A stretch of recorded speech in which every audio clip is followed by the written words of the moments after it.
Hello, employees of the Severance Foundation. Today we will be discussing the entity in the digital plane given the designation at dead of night. We shall be reviewing the details in full for this entity and ranking it in many categories. Those categories are as follows: the story, which is how compelling the entity tells its tale and if it's worth listening throughout. The replayability, which is how engrossing the entity is, tantalizing you to return to it more often and later. The gameplay, which is how the entity functions and if it does what it's supposed to do well. And comprehension, because even a great tale can be confusing. Because of that, we need to make sure it's not overly complicated. Then lastly, any extra notes, where we give rankings or comparisons to further our understanding of the entity. At Dead of Night is an interesting amalgam of horror game, ghost hunt TV show, and point-and-click adventure. Today we'll be discussing if interacting with this entity is a smart choice, or if it's something you should avoid. Taking place in the Seaview Hotel, you play as our protagonist Maya.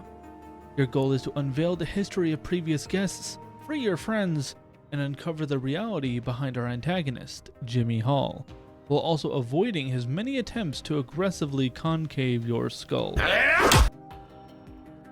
The flow of the game revolves around navigating the hotel's many floors, uncovering clues, items, and using a few trusty tools in order to communicate with those who are of a less than currently alive persuasion. So as to not unveil too many details for those of you who have not interacted with this entity yet, and keep the review of this entity as clear of spoilers as possible, I shall leave the specifics of these tools and items a mystery. The story of the entity is pretty gripping, wanting to learn more about the history of Jimmy, especially after first learning of him and seeing his already twisted mind from the get-go in the opening movie. Just shut up! You always do this. They're paying customers. They haven't done anything to you. Just leave them alone. Bad eggs need cracking. Whack 'em hard and crack the shell. Kick 'em down the stairs to hell. You know what you need to do, Jimmy. Show them who's boss. That's the way to do it. All of the characters who you will be interacting with, besides Maya and her friends, all have at least some kind of direct relation with Jimmy, be it professional, through relation, or simply passing interaction. As you progress through the game, the characters in question get closer and closer to Jimmy, allowing you to learn more details that you would otherwise not have. The characters themselves, however, don't seem to tell much of their own story. They tend to reference one another as you ask them various questions. I saw a girl in the basement crying. Who was she? The daughter of the hotel guest. Jimmy was a match to her. But don't seem to tell you anything about themselves except for what is directly linked to the events that unfolded at the hotel, which sadly does cause a bit of a disconnect, and makes some of the characters feel more like stepping stones than their own individual, which is quite troubling, especially considering you're supposed to be unveiling their background and what happened. This is not true for all of the characters, but a couple.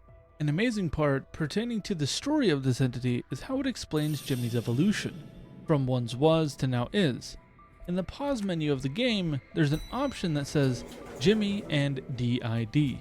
DID standing for Dissociative Identity Disorder, and fervently explains that Jimmy does not have DID, which does a lot for the storytelling, because in the opening cutscene we can see Jimmy talking to himself in the mirror, and that exact situation can easily be misconstrued as a mental disorder. This allows us to extrapolate new data and try to find the supernatural in the why for Jimmy's actions. As the story presses onwards, we learn more about Jimmy's past, from the helpful, somewhat meek comedian and proprietor of the Seaview Hotel to the mad, bat-wielding maniac chasing you throughout the building. Another thing to keep in mind pertaining to storytelling are themes and mentions of. What I mean by this is things that aren't directly said, but you can piece together on your own from data that you gain throughout the experience. At Dead of Night uses this in a few of its elements to really show you the intensity of certain situations without directly telling you what happened. This, for some, can be rather confusing, especially if you end up getting some details out of order. As a whole, At Dead of Night paints a very vivid painting of a single character, with all the others, even the player, adding to it as kind of supporting cast members. A very unique take on storytelling, and I personally found it interesting. When it comes to the overall story, I'll have to give it a classification of 4 out of 5. The story of At Dead of Night is a set-in-stone experience, where the events, down to the places where you experience them, never change. Unless you're doing challenge runs or just playing it again on the highest difficulty, the replay value on At Dead of Night is really low. It's not zero, however, since the game does have another difficulty mode and achievements for completing the game at that higher difficulty. Another thing that somewhat contributes is that items sometimes get moved around as certain events transpire over the course of the game. They do tend to stay in the same kind of container. Keep in mind though, the starting position of the items are always the same. Overall, when it comes to replayability, a classification of 1 out of 5 is where I believe is safest to place it. It has some elements that can make the entity a compelling revisit, but don't expect to get much value from multiple playthroughs. The best part of At Dead of Night, the gameplay, revolves around avoiding Jimmy as he patrols, searching the many rooms of the hotel, and unraveling the events of the story. The game plays in a point-and-click fashion, where you click the halls and arrows down to where you want to go, turning and clicking to interact with doors, items, and rooms. You don't simply need to avoid Jimmy, however. If you see Jimmy go in one direction, such as the direction you need to go, you can go somewhere else and call out to him, attracting him to that new place, changing his patrol path. Should Jimmy see you, he will begin to chase you. You can run around a couple corners with the hopes to lose him, go to a room and lock him out, if you have the appropriate deadlock key of course, use some tricks to lock him inside the room, or suffer with the newfound knowledge of what cranial trauma feels like. Another aspect of the game, and beware some mild spoilers here, is collecting clues, in the same realm of a Phoenix Wright Ace Attorney game. You collect clues, ask questions about the clues, correlate the meaning behind the clues to unlock events and make progress. That does of course mean that you need to investigate the rooms and places in order to find the things you need. At the start of the game, for the uninitiated, the hotel can feel like a maze. With no map to guide you, you have to become tuned to the flow of the various maps, and remember specifics to the halls and places in order to plan your routes and know what adjustments to make in order to meet your goals without meeting your maker. Despite the maze-like appearance of the many halls, the game does make it impossible to find yourself without a single sense of direction. 2 items in the game grant you guidance just for having them in your possession, which, when you feel stuck, can make progressing in the game feel a lot less stressful. While that's all well and good, one gripe I do have, and this very much could be biased due to a bug that I encountered, is how little information you can have as to Jimmy's position. I ran into a small bug where Jimmy would constantly patrol the same hallway, the exact hallway that I was in. And as I was inexperienced and didn't know how to progress in the situation, I found myself very trapped, and that dampened my enjoyment greatly. However, this very much was the only real instability I faced during the course of me playing, so don't expect to experience the same issue in your own playthrough. Overall, for what the entity attempts to create and its core gameplay as you are meant to experience it, I have to give At Dead of Night a very solid gameplay classification of 5 out of 5. This might be confusing for some, especially since I had experienced a bug over my course of playing, but we are basing the classification on how solid the gameplay loop is, and how much it accentuates its core values. And the unique entity At Dead of Night has built a solid foundation and executes it stupendously. It found a very interesting niche of horror, murder mystery, ghost stories, and investigative search. I'm very happy with it.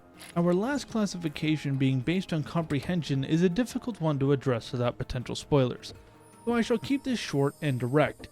As explained previously, some characters do not evolve on themselves, which makes them hard to follow. However, as supporting characters, they do wonders to help us understand Jimmy, and what happens over the course of the story, and how Jimmy's methods, approaches evolve as you come to understand Jimmy's past. The significance of our protagonist character seems, well, difficult to follow at best. It's a complicated situation that doesn't really sit well in the grand narrative, and I personally feel like it detracts this weird tension and makes the last arc of the story less compelling and fluid, compared to how well it was doing at painting a picture in the past. That does knock the comprehension down a couple classifications, because the grand finale should be when all things come together, but to put another strange question of whys right near the end detracts greatly from the cohesion of the story. Don't get me wrong, I do love a good cliffhanger. However, the entity doesn't necessarily do a cliffhanger ending very well. I don't believe it was meant to be a cliffhanger at all. But despite all that, it does okay. All of those points culminates into a comprehension classification of 3 out of 5. Altogether, our understanding of the entity and its classifications pull together for a score of 2.6 out of 5. The story heavily carries the game, even with its strange spots. The game, having been released in 2020, is definitely a game for others in this genre to take inspiration from. This is as objectively fair as I could possibly have made this report. Thank you all for watching, and remember to research responsibly and stay safe.